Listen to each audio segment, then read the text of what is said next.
ਉਸਤਾਦ ਜੀ ਪਿਛਲੀ ਤੋਂ ਪਿਛਲੀ ਵਾਰੀ ਨਾ ਤੁਸੀਂ ਉਹ ਬਿਲ ਮਿਸਲ ਵਾਲਾ ਜਿਹੜਾ ਟੌਪਿਕ ਦੱਸਿਆ ਸੀ, ਇਲਾਜ ਬਿਲ ਮਿਸਲ ਵਾਲਾ ਜਿਹੜਾ ਟੌਪਿਕ ਦੱਸਿਆ ਸੀ ਤੁਸੀਂ, ਚਾਰ ਇਲਾਜਾਂ ਵਾਲਾ ਜਿਹੜਾ ਸੀ ਸਾਜੀ, ਉਹ ਉਦੋਂ ਨਾ ਵੀਡੀਓ ਬਣ ਨਹੀਂ ਸੀ ਸਕੀ। अच्छा ਉਹਦੇ ਤੇ ਥੋੜਾ ਜਿਹਾ ਦੁਬਾਰਾ ਬਿਆਨ ਕਰ ਦਿਓ।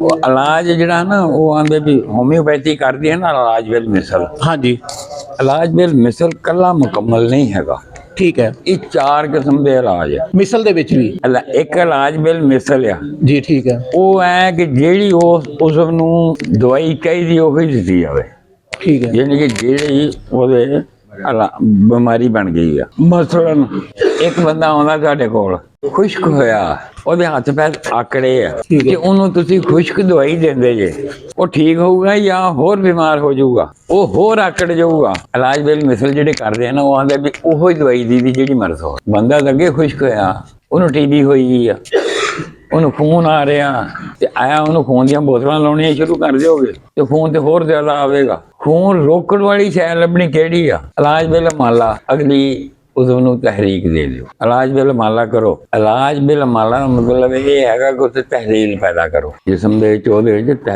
ਤੀਸਰਾ ਜਿਹੜਾ ਹੈਗਾ ਉਹ ਇਲਾਜ ਬਿਲ ਜ਼ਿੱਦ ਤਸਕੀਨ ਪੈਦਾ ਕਰੋ। ਚੌਥਾ ਹੈਗਾ ਇਲਾਜ ਬਿਲ ਜਜ਼ਬ, ਉਹਦੇ ਜਿਸਮ ਦੇ ਵਿੱਚ ਤਾਕਤ ਵਧਾਓ। ਇਹ ਇਹਨਾਂ ਦੇ ਚਾਰ ਨਾਮ ਆ, ठीक है। ਹੋਮਿਓਪੈਥੀ ਨੇ ਇੱਕੋ ਹੀ ਨਾਮ ਰੱਖ ਲਿਆ ਵੀ ਇਲਾਜ ਬਿਲ ਮਿਸਲ ਤੇ ਬਾਕੀ ਸਾਰੇ ਛੱਡ ਦੇ। ਕਰਨਾ ਕਦੋਂ ਜੀ ਇਹ ਵੀ ਕਿਹੜੇ ਮਰੀਜ਼ ਨੂੰ ਕਿੱਦਾਂ ਦਾ ਇਲਾਜ ਕਰਨਾ। ਜੇ ਤੇ ਬੰਦਾ ਅੱਗੇ ਹੀ ਆਕੜਿਆ, ਉਹਨੂੰ ਹੋਰ ਖੁਸ਼ ਚੀਜ਼ਾਂ ਦੇਣੀਆਂ ਸ਼ੁਰੂ ਕਰ ਦਿੱਤੀਆਂ ਤੇ ਹੋਰ ਆਕੜ ਜੂ।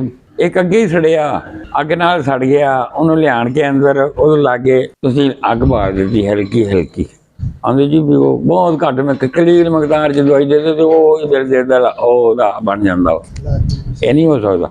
ਉਹਨੂੰ ਹਲਕੀ ਤੋਂ ਹਲਕੀ ਹਰਾਰਤ ਦਿਓਗੇ, ਉਹਨੂੰ ਤਕਲੀਫ ਦੇਵੇਗਾ, ਇਲਾਜ ਨਹੀਂ ਹੋਏਗਾ ਉਹਦਾ। ਇਸੇ ਤਰੀਕੇ ਨਾਲ ਇੱਕ ਅੱਗੇ ਹੀ ਬੰਦਾ ਪਾਣੀ 'ਚ ਡੁੱਬਾ, ਉਹਨੂੰ ਹੋਰ ਗੋਤੇ ਦਿਓਗੇ, ਯਾਨੀ ਕਿ ਅੱਗੇ ਤੋਂ ਬੂਤਾ ਜਿਹਾ ਡੁੱਬਾ ਰਹਿੰਦਾ ਸੀ, ਮੁੜ ਕੇ ਭੋਰਾ ਭੋਰਾ ਉਹਨੂੰ ਡੋਬੀ ਹੋਗੇ, ਐ ਕੱਢੀ ਹੋਗੇ, ਉਹ ਬੰਦਾ ਬਾਜੂ ਮਰ ਜੂ। ਇੱਕ ਬੰਦੇ ਨੂੰ ਨਮੂਨੀਆ ਹੋਇਆ, ਉਹਨੂੰ ਤੁਸੀਂ ਬਾਹਰੋਂ ਠੰਡ 'ਚੋਂ ਚੁੱਕ ਕੇ ਲਿਆਂਦਾ ਅੰਦਰ ਕਮਰੇ ਦੇ ਵਿੱਚ, ਹਲਕਾ ਜਿਹਾ ਪੱਖਾ ਚਲਾ ਦਿਓਗੇ, ਉਹਦਾ ਨਮੂਨੀਆ ਵਧੂਗਾ ਕਿ ਘਟੂਗਾ?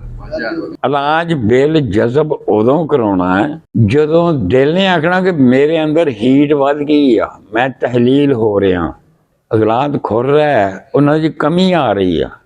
ਉਹਦੇ ਤੁਸੀਂ ਚਾਰ ਦਵਾਈਆਂ ਇਕੱਠੀਆਂ ਦੇ ਸਕਦੇ ਜੇ, ਯਾਨੀ ਕਿ ਅਸਾਬੀ ਮੁਖਾਤੀ ਅਸਾਬੀ, ਉਹ ਕੀ ਆ, ਹਰਾਰਤ ਨੂੰ ਘਟਾ ਦੇਣਗੀਆਂ। ठीक है। ਪਾਣੀ ਤੇ ਮਿੱਟੀ जी, ਇਹ ਹਰਾਰਤ ਨੂੰ ਬੁਝਾ ਦਿੰਦਾ, ਅੱਗ ਨੂੰ ਬੁਝਾ ਦਿੰਦਾ ਤੇ ਅੱਗ ਨਾਲ ਤਹਿਲੀਲ ਹੁੰਦੀ ਹੈ। ਇਹ ਤਹਿਲੀਲ ਦੋ ਕਿਸਮ ਦੀ ਆ। ਮੈਂ ਪਹਿਲੀ ਜਿਹੜੀ ਕਿਤਾਬ ਲਿਖੀ ਉਹਦੇ ਵਿੱਚ ਲਿਖਿਆ ਤਹਿਲੀਲ ਦੋ ਕਿਸਮ ਦੀ ਆ। ਇੱਕ ਗਰਮ ਤਾਰਿਆ, ਉਹ ਚੀਜ਼ ਨੂੰ ਪਿਘਲਾ ਕੇ ਤੇ ਖਾਰਿਜ ਕਰਦੀ ਆ।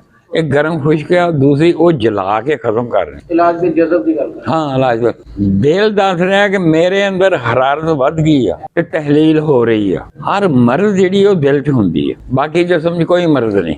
ਉਹ ਆਂਦਾ ਮੇਰੇ ਅੰਦਰ ਤਹਿਲੀਲ ਹੋ ਰਹੀ ਆ ਤੇ ਮੈਂ ਤਹਿਲੀਲ ਦੇ ਨਾਲ ਕੋਈ ਚੀਜ਼ ਪਿਘਲ ਕੇ ਖਾਰਜ ਹੁੰਦੀ ਆ ਤੇ ਉਹਨੂੰ ਨਾਲ ਮੁਖਾਤੀ ਉਜ਼ਲਾਤੀ ਮੁਖਾਤੀ ਦੇਣੀ ਆ, ਜਿਹਦੇ ਨਾਲ ਉਹ ਉਜ਼ਲਾਤ ਨੂੰ ਤਾਕਤ ਮਿਲੇ ਤੇ ਪਿਘਲ ਨੂੰ ਉਹਨੇ ਹਟਾਉਣਾ ਤੇ ਇਹਨੇ ਤਾਕਤ ਦੇਣੀ ਆ ਤੇ ਫੇਰ ਇਲਾਜ ਹੁੰਦਾ। ਇਲਾਜ ਬਿਲ ਜਜ਼ਬ। ਇਲਾਜ ਬਿਲ ਮਾਲਾ ਉਦੋਂ ਹੁੰਦਾ ਹੈ ਜਦੋਂ ਦਿਲ ਕਹਿੰਦਾ ਕਿ ਮੇਰੇ ਅੰਦਰ ਸਰਦੀ ਵੱਧ ਗਈ, ਤਕਦੀਰ ਵੱਧ ਗਈ ਆ, ਮੁਖਾਤੀ ਮਾਦਾ ਵੱਧ ਗਿਆ, ਸੌਦਾ ਵੱਧ ਗਿਆ ਤੇ ਉਹਨੂੰ ਉਹਦਾ ਇਖਰਾਜ ਕਰਨਾ।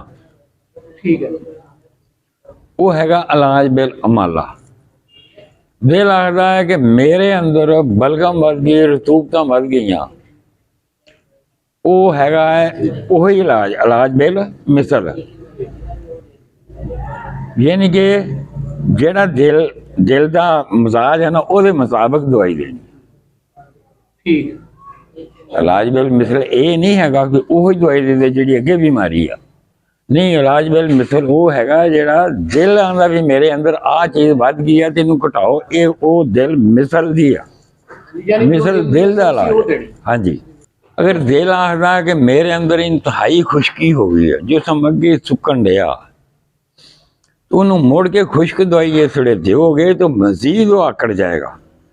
ਨਹੀਂ, ਉੱਥੇ ਉਹਦੇ ਵਿੱਚ ਨਰਮੀ ਪੈਦਾ ਕਰਨੀ ਆ, ਨਰਮੀ ਪਾਣੀ ਨੇ ਪੈਦਾ ਕਰਨੀ ਹੈ, ਲੇਕਿਨ ਪਾਣੀ ਦਾ ਤਲਕ ਹਰਾਰਤ ਨਾ ਹੋਣਾ ਚਾਹੀਦਾ। ਠੀਕ ਹੈ। ਪਾਣੀ ਦਾ ਤਲਕ ਹਰਾਰਤ ਨਾ, ਕੀ ਹੋਵੇਗਾ ਕਿ ਉਹਦੀ ਖੁਸ਼ਕੀ ਵੀ ਟੁੱਟੇਗੀ, ਉਹਦੇ ਤੇ ਰਤੂਬਤਾਂ ਵੀ ਆਉਣਗੀਆਂ ਔਰ ਉਹਦੇ ਜੋੜ ਕੰਮ ਕਰਨਾ ਸ਼ੁਰੂ ਕਰ ਗਏ। ਇਹ ਹੋ ਗਏ ਚਾਰੇ। ਇਹ ਚਾਰ ਇਲਾਜ ਆ। ਉਹ ਵੇਖਣਾ ਹੈ ਕਿ ਇਲਾਜ ਤੁਸੀਂ ਵੇਖਦੇ ਜੇ ਕਿਹਦਾ ਕਰਨਾ, ਦਿਲ ਦਾ, ਨਾ ਜਿਗਰ ਦਾ ਕਰਨਾ, ਨਾ ਦਿਮਾਗ ਦਾ ਕਰਨਾ, ਨਾ ਇਤਿਹਾਸ ਦਾ ਕਰਨਾ, ਸਿਰਫ ਦਿਲ ਦਾ ਇਲਾਜ। ਮਸਕੂਲਰ ਟਿਸ਼ੂ ਦਾ ਇਲਾਜ ਕਰਨਾ, ਹੋਰ ਕਿਸੇ ਟਿਸ਼ੂ ਦਾ ਇਲਾਜ ਨਹੀਂ ਕਰਨਾ। ਮਸਕੂਲਰ ਟਿਸ਼ੂ ਦੇ ਨਾਲ ਹੀ ਤਲਕ ਆ। ਤੇ ਕੁਰਾਨੇ ਪਾਕ ਚਾਹੁੰਦਾ ਫੀ ਕਲੂਬ ਮਰਦ, ਮਰਦ ਜਿਹੜਾ ਹੈ ਦਿਲ ਦੇ ਅੰਦਰ ਹੈ। ਉਹ ਦਿਲ ਤੰਦਰੁਸਤ ਹੈ ਤੇ ਪੂਰਾ ਜਿਸਮ ਤੰਦਰੁਸਤ ਹੈ। ਤੁਸੀਂ ਜਦੋਂ ਨਬਜ਼ ਵੇਖਦੇ ਤੁਸੀਂ ਆਂਦੇ ਜੇ ਦਿਲ ਵਿੱਚ ਬਲਗਮ ਵੱਧ ਗਈ ਹੈ, ਬਲਗਮ ਘਟਾਉਣੀ ਹੈ। ਬਲਗਮ ਘਟਾਉਣੀ ਆ ਮਤਲਬ ਹੈ ਕਿ ਉਹਨੂੰ ਅਸੀਂ ਆਨੇ ਆ ਕਿ ਉਹਦਾ ਤਲਕ ਪਾਣੀ ਨਾਲ ਹੈ ਤੇ ਦਿਲ ਦਾ ਤਲਕ ਹੈਗਾ ਹਵਾ ਨਾਲ। ਹਵਾ ਬਿਲ ਦੇ ਦਿਆ ਪਾਣੀ ਦੀ, ਮੌਨ ਹੈਗੀ ਆ ਹਰਾਰਤ। ਅਗਰ ਹਵਾ ਵੀ ਤੁਸੀਂ ਦਿਓਗੇ ਪਾਣੀ ਨੂੰ ਖੁਸ਼ਕ ਕਰਨ ਵਾਸਤੇ, ਨਾਲ ਸਰਦ ਕੋਈ ਚੀਜ਼ ਦਿਓਗੇ ਤੇ ਉਹ ਪਾਣੀ ਛੇਤੀ ਨਹੀਂ ਸੁੱਕੇਗਾ। ਸਰਦੀਆਂ ਨੂੰ ਪਾਣੀ ਛੇਤੀ ਨਹੀਂ ਸੁੱਕਦਾ, ਗਰਮੀਆਂ ਨੂੰ ਛੇਤੀ ਨਹੀਂ ਸੁੱਕਦਾ ਜੀ। ਹਵਾ ਵੀ ਚੱਲੇ ਨਾਲ ਹਰਾਰਤ ਵੀ ਮਿਲੇ, ਮੌਨ ਹਰਾਰਤ ਆ ਤੇ ਜ਼ਿੱਦ ਹਵਾ, ਯਾਨੀ ਕਿ ਖੁਸ਼ਕੀ ਤੇ ਗਰਮੀ, ਇਹਦੇ ਨਾਲ ਪਾਣੀ ਛੇਤੀ ਸੁੱਕ ਜਾਂਦਾ। ਸਮਝ ਲੱਗੀ ਜੀ। ਇਸੇ ਤਰੀਕੇ ਨਾਲ ਅਗਰ ਦਿਲ ਆਦਾ ਵੀ ਮੇਰੇ ਅੰਦਰ ਸਰਦੀ ਵੱਧ ਗਈ, ਜੇ ਸਰਦੀ ਵੱਧ ਗਈ ਹਰ ਸ਼ੈ ਮੁੰਜਮਦ ਹੋ ਗਈ ਆ, ਤੇ ਕੀ ਹੋਣ ਡਿਆ ਕਿ ਮੇਰੇ ਅੰਦਰ ਮਵਾਦ ਜਮ੍ਹਾਂ ਹੋ ਕੇ ਰਸੌਲੀਆਂ ਪੱਥਰੀਆਂ ਦੀ ਸ਼ਕਲ ਦੇ ਵਿੱਚ ਜਮ੍ਹਾਂ ਹੋ ਗਿਆ। ਤੇ ਮਰਦ ਜਿਹੜੀ ਹੈਗੀ ਹੈ ਪਤਾ ਨਹੀਂ ਕਿੰਨੇ ਚਿਰ ਤੋਂ ਬਣ ਰਹੀ ਹੁੰਦੀ ਆ, 10-10 ਸਾਲ 15-15 ਸਾਲ 20-20 ਸਾਲ ਪਹਿਲੋਂ ਤੋਂ ਬਣ ਰਹੀ ਹੁੰਦੀ ਹੈ। ਰਸੌਲੀਆਂ ਬਣ ਜਾਂਦੀਆਂ ਤੇ ਉਹ ਔਲਾਦ ਕਮਜ਼ੋਰ ਹੋ ਗਿਆ, ਉਹਨਾਂ ਨੂੰ ਗ਼ਜ਼ਾ ਹੀ ਨਹੀਂ ਮਿਲੀ। ਗ਼ਜ਼ਾ ਖਾਂਦਾ ਰਿਹਾ ਸਾਰੀ ਦੀ ਸਾਰੀ ਮੁਖਾਤੀ ਖਾਂਦਾ ਰਿਹਾ ਨਾ। ਇਲਾਜ ਤਾਂ ਉਹਦਾ ਹੈਗਾ ਗਰਮੀ ਤੇਰੀ ਸੌਦਾ ਦਾ, ਸਰਦੀ ਦਾ। ਲੇਕਿਨ ਅਗਰ ਔਲਾਦ ਹੀ ਕਮਜ਼ੋਰ ਆ ਫੇਰ ਕੀ ਕਰੋਗੇ? ਔਲਾਦ ਨੂੰ ਤਾਕਤ ਦੇਣ ਵਾਲੀ ਔਲਾਦੀ ਦਵਾਈ ਲਾਜ਼ਮੀ ਪਾਉਣੀ ਹੈ ਵਿੱਚ, ਤੇ ਫਿਰ ਉਹਨਾਂ ਨੇ ਹਰਕਤ ਕਰਨੀ ਹੈ ਤੇ ਹਰਾਰਤ ਪੈਦਾ ਹੋਣੀ, ਆਪਣੇ ਆਪ ਨਹੀਂ ਪੈਦਾ ਹੋਣੀ। ਲੇਕਿਨ ਉਹ ਥੋੜੀ ਮਿਕਦਾਰ 'ਚ ਹੋਏਗੀ, ਥੋੜੀ ਮਿਕਦਾਰ 'ਚ। ਹਾਂਜੀ, ਇਹ ਤਿੰਨੇ ਹੋ ਗਿਆ ਮੁਕੰਮਲ, ਚਾਰੇ ਹੀ ਹੋ ਗਿਆ ਮੁਕੰਮਲ। ਖੁਸ਼ਕੀ ਦਾ ਗਰਮੀ ਤਰੀ ਨਾ, ਤਰੀ ਦਾ ਖੁਸ਼ਕੀ ਗਰਮੀ ਨਾ, ਤੇ ਸਰਦੀ ਦਾ ਗਰਮੀ ਤਰੀ ਨਾ, ਪਰ ਉਹਦੇ ਨਾਲ ਔਲਾਦ ਨੂੰ ਫੇਰ ਤਾਕਤ ਦੇਣੀ। ਕਿਉਂਕਿ ਅਸਾਬੀ ਨੂੰ ਜ਼ਿੱਦ ਕਰਨ ਲੱਗਿਆ, ਉਹਨਾਂ ਨੂੰ ਤੁਸੀਂ ਔਲਾਦ ਨੂੰ ਤਾਕਤ ਦਿੱਤੀ। ਅਸਾਬੀ ਦੀ ਜ਼ਿੱਦ ਔਲਾਦੀ ਹੈ ਨਾ, ਔਲਾਦੀ ਤੇ ਔਲਾਦੀ ਬੁੱਧੀ ਦੇ ਦਿੱਤੀ। ਤੇ ਔਲਾਦੀ ਜਿਹੜਾ ਬਜ਼ਾਤੇ ਖੁਦ ਹੀ ਅਗਰ ਖੁਸ਼ਕ ਹੋਇਆ ਤੇ ਉਹਨੂੰ ਫਿਰ ਸਿਰਫ ਗਰਮੀ ਤਰੀ, ਕਿਉਂਕਿ ਉਹਦੀ ਗ਼ਜ਼ਾ ਉਹਦੇ ਅੰਦਰ ਮੌਜੂਦ ਹੈ, ਪੂਰੀ ਹੈ। ਠੀਕ ਹੈ। ਇਸ ਵਾਸਤੇ ਉੱਥੇ ਔਲਾਦ ਨੂੰ ਮੱਦੇ ਨਜ਼ਰ ਨਹੀਂ ਰੱਖਣਾ, ਉਹਦੇ ਬਿਲ ਦਿਲ ਤੇ ਚੱਲ ਜਾਣਾ, ਸਿੱਧੇ ਗਰਮੀ ਤਰੀ ਲੈ। ਔਰ ਸਰ ਜੀ ਮਖਾਤੀ ਜਿਹੜਾ ਹੋਏਗਾ ਉਹਦੇ ਵਿੱਚ ਅਸੀਂ ਦੇਵਾਂਗੇ ਉਜ਼ਲਾਤੀ ਥੋੜੀ ਬਹੁਤੀ? ਹਾਂ, ਉਹਦੇ ਵਿੱਚ ਲਾਜ਼ਮੀ ਅਸੀਂ ਉਜ਼ਲਾਤੀ ਦੇਵਾਂਗੇ। ਨਾ ਦੇਵਾਂਗੇ ਅੱਗੇ ਸੁਲਾਦ ਦੀ ਵਜ੍ਹਾ ਦੇ ਨਾਲ, ਸਰਦੀ ਦੀ ਵਜ੍ਹਾ ਦੇ ਨਾਲ ਗ਼ਜ਼ਾ ਉਹਨੂੰ ਮਿਲੀ ਨਹੀਂ, ਕਮਜ਼ੋਰ ਹੋਏ ਆ, ਤੇ ਮੁੜ ਕੇ ਰੇਤੀ ਕਸ਼ਰੀ ਤੋਂ ਤਹਿਲੀਲ ਹੋ ਕੇ ਹੋਰ ਕਮਜ਼ੋਰ ਹੋ ਜਾਣਗੇ। ਕਸ਼ਰੀ ਤੋਂ ਵਿੱਚ ਮਵਾਦ ਕੱਢਣਾ, ਲੇਕਿਨ ਉਹਨਾਂ ਦੇ ਵਿੱਚ ਹਰਕਤ ਪੈਦਾ ਕਰਾਂਗੇ ਤੇ ਕੱਢਣਾ, ਨਹੀਂ ਤੇ ਨਹੀਂ ਨਿਕਲਣਾ। ਉਜ਼ਲਾਤੀ ਦੇਵਾਂਗੇ ਤੇ ਹਰਕਤ, ਉਜ਼ਲਾਤੀ ਦੇਣੇ, ਹਰਕਤ ਦੇਣੀ, ਉਜ਼ਲਾਤੀ ਦੇ ਨਾਲ ਹੀ ਹਰਕਤ ਆਉਣੀ। ਉਸਤਾਦ ਜੀ ਉਜ਼ਲਾਤੀ ਦੇ ਵਿੱਚ ਤਾਂ ਫਿਰ ਜ਼ਿੱਦ ਅਸਾਬੀ ਕਸ਼ਰੀ ਬਣਦੀ ਸੀ ਨਾ, ਮਿਸਾਲ ਦੇ ਤੌਰ ਤੇ ਉਜ਼ਲਾਤੀ ਡਾਇਰੈਕਟ ਉਜ਼ਲਾਤੀ ਆ। ਹਾਂਜੀ, ਉਜ਼ਲਾਤੀ ਦੇ ਵਿੱਚ ਤਾਂ ਜ਼ਿੱਦ ਫਿਰ ਬਣਦੀ ਸੀ ਅਸਾਬੀ 'ਚ ਜਾ ਕੇ, ਲੇਕਿਨ ਅਸੀਂ ਅਸਾਬੀ 'ਚ ਨਹੀਂ ਜਾਣਾ, ਕਸ਼ਰੀ ਅਸਾਬੀ 'ਚ ਰਵਾਂਗੇ। ਅਸਾਬੀ ਕਸ਼ਰੀ, ਕਸ਼ਰੀ ਅਸਾਬੀ, ਕਸ਼ਰੀ ਅਸਾਬੀ ਥੋੜਾ, ਯਾਨੀ ਕਿ ਕੱਲੀ ਅਸਾਬੀ ਦਵਾਂਗੇ ਨਾ। ਹਾਂਜੀ ਠੀਕ ਹੈ। ਤੇ ਦੇਰ ਲੱਗਣੀ ਆ। ਠੀਕ ਹੈ। ਲੱਕੜ ਹੈ ਨਾ, ਕੋਈ ਲੱਕੜ ਲਓ ਤੁਸੀਂ, ਹਾਂਜੀ, ਤੇ ਉਹਨੂੰ ਤੁਸੀਂ ਅੱਗ ਤੇ ਰੱਖ ਕੇ ਕੋਸ਼ਿਸ਼ ਕਰੋ ਵੀ ਮੁੜ ਜਾਵੇ, ਤਾਂ ਮੁੜਨੀ ਨਹੀਂ, ਸੜ ਜਾਣੀ ਹੈ। ਸੜ ਜਾਣੀ ਹੈ, ਠੀਕ ਆ। ਉਹਨੂੰ ਕੀ ਕਰਨਾ, ਉਹਨੂੰ ਪਾਣੀ 'ਚ ਭਿਓ, ਫਿਰ ਉਹਨੂੰ ਗਰਮ ਕਰੋ, ਥੋੜੀ ਜਿਹੀ ਮੋੜ ਲਓ, ਫਿਰ ਉਹਨੂੰ ਪਾਣੀ 'ਚ ਭਿਓ, ਫਿਰ ਗਰਮ ਕਰੋ, ਜੋ ਉਹ ਇੱਕ ਗੋਲ ਰਿੰਗ ਬਣਾ ਲਓ ਲੱਕੜ ਦਾ ਹੀ ਬਣ ਜਾਏਗਾ। ਯਾਨੀ ਕਿ ਹਰਾਰਤ ਵੀ ਦਿਓ ਤੇ ਤਰੀ ਵੀ ਦਿਓ, ਜਿਹਦੇ ਨਾਲ ਉਹ ਵੀ ਗਲਾਈ ਬਣਦੀ ਜਾਵੇ।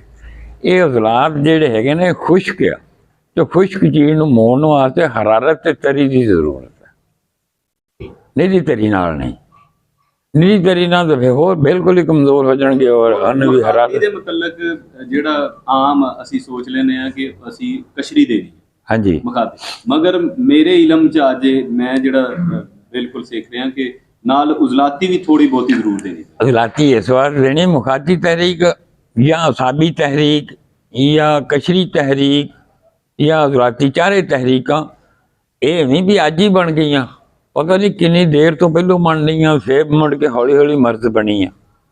ਕਿੰਨਾ ਚਿਰ ਹੋਇਆ ਉਜ਼ਲਾਤ ਨੂੰ ਗਜ਼ਾ ਹੀ ਨਹੀਂ ਮਿਲੀ, ਸਦਾ ਹੀ ਮਿਲ ਗਿਆ ਤਾਂ ਉਹਨੇ ਤਾਂ ਖਾਣਾ ਨਹੀਂ, ਕਮਜ਼ੋਰ ਹੋਵੇਗਾ।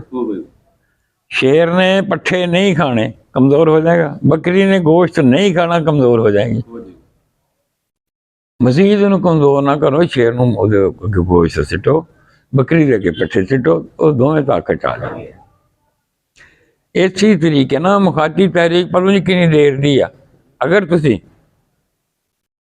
ਕਸ਼ਰੀ ਸਾਬੀ ਤੇ ਅਸਾਬੀ ਕਸ਼ਰੀ ਦੇ ਵਿੱਚ ਉਜ਼ਲਾਤ ਨੂੰ ਖੁਰਾਕ ਮਿਲਣ ਲਈ ਆ ਤਾਂ ਉਹਦੀ ਤਾਕਤ ਪੂਰੀ ਆ, ਲੇਕਿਨ ਕਸ਼ਰੀ ਉਜ਼ਲਾਤੀ ਦੇ ਜੇ ਤਹਿਲੀਲ ਹੋਣ ਲਈ ਹੈ ਤੇ ਉੱਥੇ ਵੀ ਤੁਸੀਂ ਕੀ ਹੈ, ਕਸ਼ਰੀ ਹਰਾਰਤ ਨੂੰ ਤੋੜਨ ਵਾਸਤੇ ਤੁਸੀਂ ਮਿੱਟੀ ਦੇ ਪਾਣੀ ਦਾ ਇਸਤੇਮਾਲ ਕਰਨਾ, ਯਾਨੀ ਕਿ ਸਾਬੀ ਮੁਖਾਤੀ ਤੇ ਮੁਖਾਤੀ ਸਾਬੀ। ਤੇ ਉਜ਼ਲਾਤ ਦੇ ਅੰਦਰ ਤਹਿਲੀਲ ਹੋ ਰਹੀ ਹੈ, ਉਹਨੂੰ ਤਾਕਤ ਦੇਣ ਵਾਸਤੇ ਉਜ਼ਲਾਤੀ ਕਸ਼ਰੀ ਨਹੀਂ ਦੇਣੀ, ਕਿਉਂਕਿ ਉਹ ਅੱਗੇ ਅੱਗ ਬਲਦੀ, ਉਹਦੇ ਸੁੱਕੀਆਂ ਲੱਕੜਾਂ ਸਿੱਟ ਦਾਂਗੇ ਤਾਂ ਹੋਰ ਮੱਚ ਉੱਠਣਗੇ। ਮਜ਼ੀਦ ਉਹ ਚੀਜ਼ ਦਿਓ ਜਿਹਦੇ ਨਾਲ ਸਰਦੀ ਹੋਵੇ, ਹਰਾਰਤ ਨਾ ਵਧੇ, ਉਹਦੀ ਹਰਾਰਤ ਘਟਾਉਣੀ ਹੈ। ਉਹ ਮੁਖਾਤੀ ਉਜ਼ਲਾਤੀ ਤੇ ਉਜ਼ਲਾਤੀ ਮੁਖਾਤੀ ਚਾਰੇ ਦਵਾਈਆਂ ਇਕੱਠੀਆਂ ਦੇ ਸਕਦੇ ਹੈ। ਜਿਹੜਾ ਹੈਗਾ ਨਾ ਵੀ ਨਹੀਂ ਇੱਕੋ ਤਹਿਰੀਕ ਦੀ ਦਵਾਈ ਦੇਣੀ, ਦੂਜੀ ਨਹੀਂ ਦੇਣੀ, ਇਹ ਗਲਤ ਹੈ। ਇੱਥੇ ਚਾਰੇ ਦਵਾਈਆਂ ਤੁਸੀਂ ਇਕੱਠੀਆਂ ਦੇ ਸਕਦੇ ਹੋ। ਇੱਥੇ ਬੋਰਡ ਤੇ ਵੀ ਅੱਗੇ ਸਮਝਾਉਂਦੇ ਰਹੇ ਹਾਂ, ਖਾਨ ਸਾਹਿਬ ਇੱਥੇ ਲੱਗੇ ਰਹਿੰਦੇ ਆ ਖੜੇ ਹੋ ਕੇ। ਮੁਹਤਰਮ, ਇੱਕ ਦੇਖਿਆ ਵਾ ਅੱਜ ਕੱਲ ਦੇ ਮੁਆਸ਼ਰੇ 'ਚ ਕਿ ਮੁਖਾਤੀ ਪੇਸ਼ੈਂਟ ਜਾਂ ਮੁਖਾਤੀ ਮਿਜ਼ਾਜ ਰੱਖਣ ਵਾਲੇ, ਉਹ ਮੇਰੀ ਥਿੰਕਿੰਗ ਉਹ 80 ਤੋਂ 85% ਜਾਂ 90% ਉਹ ਲੋਕ ਆ, ਹਾਂਜੀ, ਉਹਨਾਂ ਦਾ ਰਹਿਣ ਸਹਿਣ ਜਾਂ ਸਾਡਾ ਜਿਸ ਤਰ੍ਹਾਂ ਇਹ ਕਲਚਰ ਬਣਿਆ। ਇਹਦਾ ਮਤਲਬ ਆ ਕਿ ਫਿਰ ਜਦੋਂ ਅਸੀਂ ਮੁਖਾਤੀ ਦਾ ਇਲਾਜ ਕਰਾਂਗੇ, ਹਾਂਜੀ, ਕਸ਼ਰੀ ਸਾਬੀ ਦੇਣੇ ਪਏ, ਨਾਲ ਉਜ਼ਲਾਤੀ ਸਾਨੂੰ ਜ਼ਰੂਰ ਦੇਣੀ। ਕਸ਼ਰੀ ਸਾਬੀ ਜਾਂ ਮੁਖਾਤੀ ਦਾ ਜਦੋਂ ਇਲਾਜ ਕਰਨਾ, ਜਿਹੜਾ ਨਿਰਾ ਹੀ ਮੁਖਾਤੀ ਆ, ਹਾਂਜੀ ਹਾਂਜੀ, ਉਹ ਤੁਸੀਂ ਕਸ਼ਰੀ ਸਾਬੀ ਤੇ ਕਸ਼ਰੀ ਉਜ਼ਲਾਤੀ ਕਸ਼ਰੀ ਤੱਕ ਵੀ ਦੇ ਸਕਦੇ ਜੇ।